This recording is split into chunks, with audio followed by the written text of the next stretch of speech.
माता रानी का जागरण। प्राचीन काल से ही माता रानी के जागरण में रानी तारा देवी की कथा कहने सुनने की परंपरा चली आई है। इसके बिना जागरण अधूरा माना जाता है। यदि आप जागरण करवा रहे हैं या जागरण में भाग ले रहे हैं तो तारा रानी की कथा अवश्य ही सुने।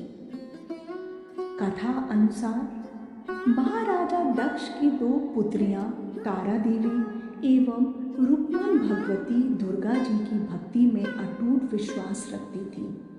दोनों बहनें नियम पूर्वक एकादशी का व्रत किया करती थीं तथा माता के जागरण में प्रेम के साथ कीर्तन एवं महात्म्य कहा सुना करती थीं। एकादशी के दिन एक बार भूल से छोटी बहन रुक्मन ने मांसाहार कर लिया। जब तारा देवी को पता लगा तो उसने रुक्मन पर बड़ा क्रोध किया और बोली कि तू तो मेरी बहन है, परंतु मनुष्य देह पाकर भी तूने नीच योनि के प्राणी जैसा कर्म किया है। तू तो छिपकली बनने योग्य है। बड़ी बहन के मुख से निकले शब्दों को रुक्मन ने शिरोधार्य कर लिया और साथ ही प्रायश्चित का उपाय पूछा। तारा ने कहा कि त्याग और परोपकार से सब पाप छूट जाते हैं। दूसरे जन्म में तारा देवी इंद्रलोक की अप्सरा बनी और छोटी बहन रुक्मन छिपकली योनि में प्रायश्चित का अवसर ढूंढने लगी। द्वापर युग में जब पांडवों ने अश्वमेध यज्ञ किया तब उन्होंने दूत भेजकर दुर्वासा ऋषि सहित 33 करोड़ देवताओं को निमंत्रण दिया। जब दूत दुर्वासा ऋषि के स्थान पर निमंत्रण लेकर गया तो दुर्वासा ऋषि बोले कि यदि 33 करोड़ देवता उस यज्ञ में भाग लेंगे तो मैं उसमें सम्मिलित नहीं हो सकता।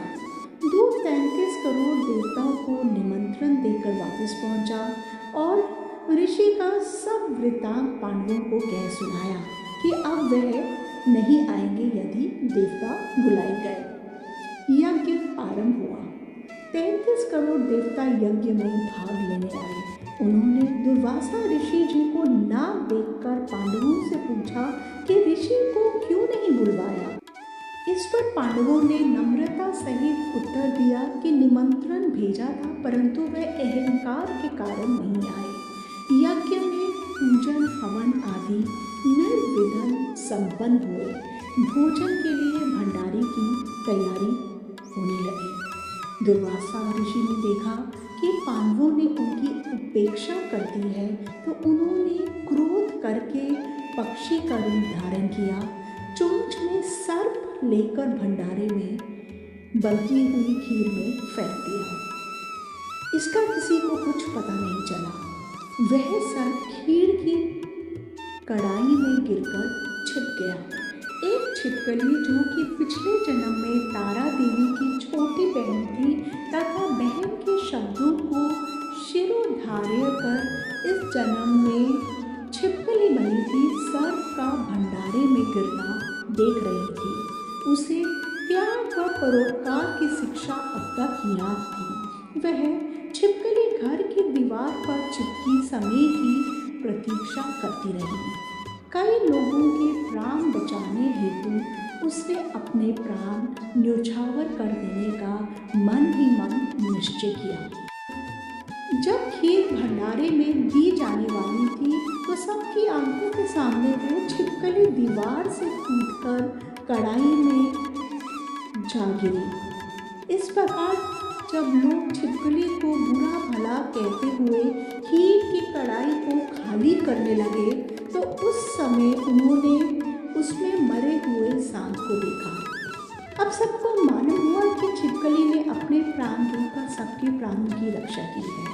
इस प्रकार उपस्थित सभी सज्जनों और देवताओं ने उस छिपकली के लिए प्रार्थना की कि उसे सब योनियों में उत्तम मनुष्य योनि प्राप्त हो तथा अंत में उसे मोक्ष की प्राप्ति हो। तीसरे जन्म में छिपकली राजा स्पर्श के घर कन्या बनकर जन्मी। दूसरी बहन तारा देवी ने फिर मनुष्य का जन्म लेकर तारामती नाम से अयोध्या के प्रतापी राजा हरिश्चंद्र के साथ विवाह किया। राजा स्पर्श ने ज्योतिषियों से कन्या की कुंडली बनवाई। ज्योतिषियों ने राजा को बताया कि कन्या राजा के लिए हानिकारक सिद्ध होगी, शकुन बिल्कुल भी ठीक नहीं है, इसलिए आप इसे मरवा दीजिए। राजा बोला कि लड़की को मारना, उसकी हत्या करना बहुत ही बड़ा पाप है, मैं उस पाप का भागी नहीं बन सकता। तब ज्योतिषियों ने विचार कर राय दी कि राजन, आप एक लकड़ी के संदूक में ऊपर से सोना चांदी आदि जड़वा दें, फिर उस संदूक के भीतर लड़की को बंद करके नदी में प्रवाहित करवा दीजिए। सोना चांदी जड़ित लकड़ी का संदूक अवश्य ही कोई लालच से निकाल लेगा और आपकी कन्या का पालन भी हो जाएगा। ऐसे में आपको किसी प्रकार का पाप भी नहीं लगेगा। इस प्रकार नदी में बहता हुआ संदूक काशी के समीप एक हरिजन व्यक्ति को दिखाई दिया। वह संदूक को नदी से बाहर निकाल लाया। जब खोला तो उसमें सोने चांदी के अतिरिक्त रूपवान कन्या भी उसे दिखाई दी। उस हरिजन की कोई संतान नहीं थी। जब उसने अपनी पत्नी को वह कन्या दी तो उसकी खुशी का ठिकाना नहीं रहा। उसने अपनी संतान के समान ही बच्ची को छाती से लगा लिया। भगवती की कृपा से उसके स्तनों में दूध उतर आया। पति पत्नी ने प्रेम से कन्या का नाम रुक्को रख दिया।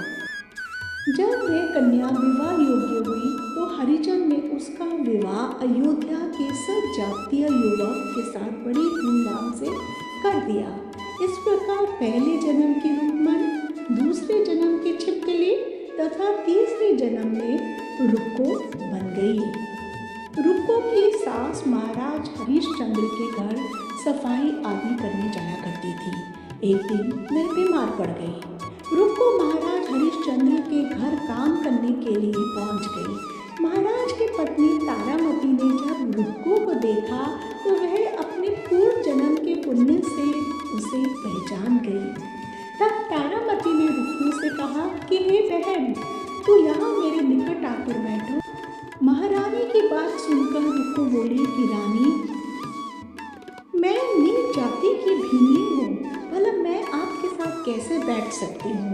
तब तारामती ने कहा कि बहन, पूर्व जन्म में तुम मेरी सगी बहन थी। एकादशी का व्रत खंडित करने के कारण तुम्हें छिपकली की योनि में जन्म लेना पड़ा।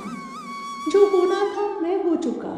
अब तुम अपने इस जन्म को सुधारने का प्रयास करो तथा भगवती वैष्णो देवी माता की सेवा करके अपना जन्म सफल बनाओ। यह सुनकर रुक्को को बड़ी प्रसन्नता हुई और उसने उसका उपाय पूछा। रानी ने बताया कि वैष्णो माता सब मनोरथों को पूरा करने वाली है। जो लोग श्रद्धा पूर्वक माता का पूजन एवं जागरण करते हैं उनकी सब मनोकामनाएं पूर्ण होती हैं। रुक्को खुश होकर माता की मनोती करते हुए बोली कि हे माता, यदि आपकी कृपा से मुझे एक पुत्र प्राप्त हो जाए तो मैं भी आपका पूजन एवं जागरण करवाऊंगी। प्रार्थना को माता ने स्वीकार कर लिया। फलस्वरूप 10वें महीने उसके गर्भ से एक अत्यंत सुंदर बालक ने जन्म लिया, परंतु दुर्भाग्यवश रुक्को को माता का पूजन व जागरण कराने का ध्यान ही नहीं रहा। परिणाम ये हुआ कि जब वह बालक 5 वर्ष का हुआ तो उसे एक दिन अत्यंत तेज बुखार आ गया और तीसरे दिन चेचक यानी माता निकल आई। रुक्को दुखी होकर अपने पूर्व जन्म की बहन तारामती के पास गई और बच्चे की बीमारी का सब वृत्तांत कह सुनाया। सब बातें सुन तारामती ने कहा कि तू जरा ध्यान करके देख कि तुझसे माता के पूजन में कोई भूल तो नहीं हुई। इस प्रकार रुक्को को 6 वर्ष पहले की बात का ध्यान आया और उसने अपना अपराध स्वीकार किया और कहा कि बच्चे को आराम आने पर मैं अवश्य जागरण करवाऊंगी। भगवती की कृपा से बच्चा दूसरे दिन ही ठीक हो गया। तब रुक्को ने देवी के मंदिर में जाकर पंडित जी से कहा कि मुझे अपने घर माता का जागरण करवाना है। पंडित जी बोले कि रुको, 5 रुपये दे जा, हम तेरे नाम से यही मंदिर में जागरण करवा देंगे। तू नीच जाति की स्त्री है, इसलिए हम तेरे घर चलकर देवी का जागरण नहीं कर सकते। रुक्को ने कहा, हे पंडित जी, माता के दरबार में तो ऊंच नीच का कोई विचार नहीं होता। वह तो सब भक्तों पर समान रूप से कृपा करती है, इसलिए आपको कोई ऐतराज नहीं होना चाहिए। इस पर पंडितों ने आपस में विचार कर कहा, यदि महारानी तारामती तुम्हारे जागरण में पधारे तो हम भी स्वीकार कर लेंगे। यह सुनकर रुक्को महारानी तारामती के पास गई और सब वृतांत कह सुनाया। तारामती ने जागरण में शामिल होना सहज स्वीकार कर लिया।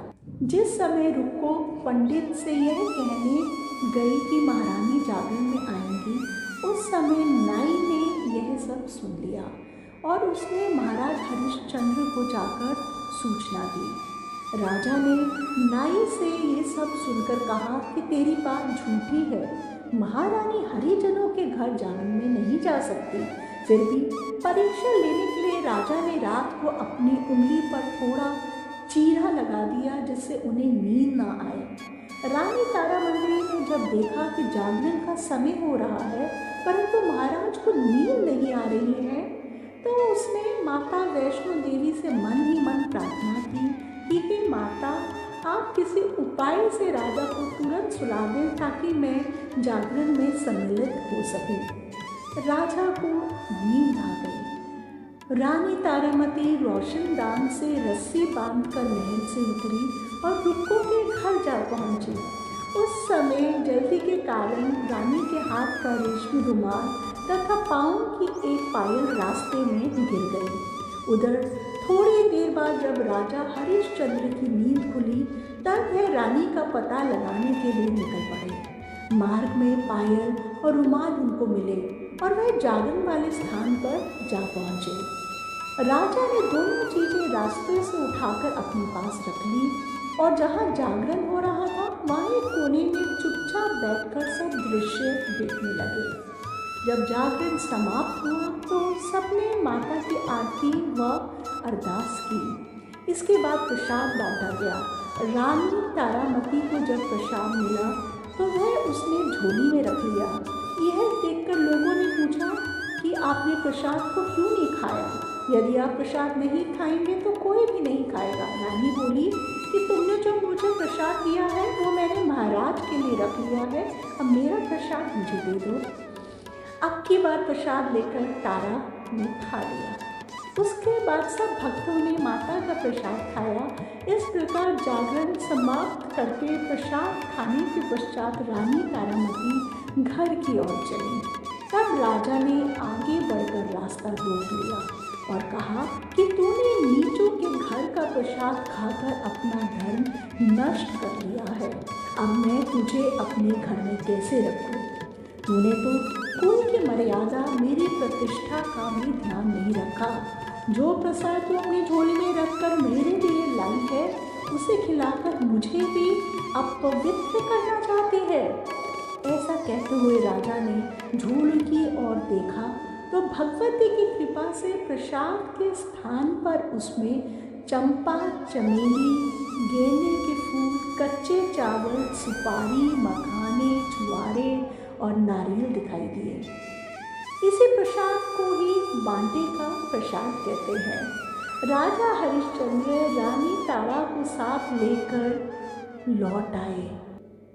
वहाँ रानी ने ज्वाला मैया की शक्ति से बिना माचिस एवं चकमक पत्थर की सहायता लिए बिना राजा को अग्नि प्रज्वलित करके दिखाई, जिससे राजा का आश्चर्य और भी बढ़ गया।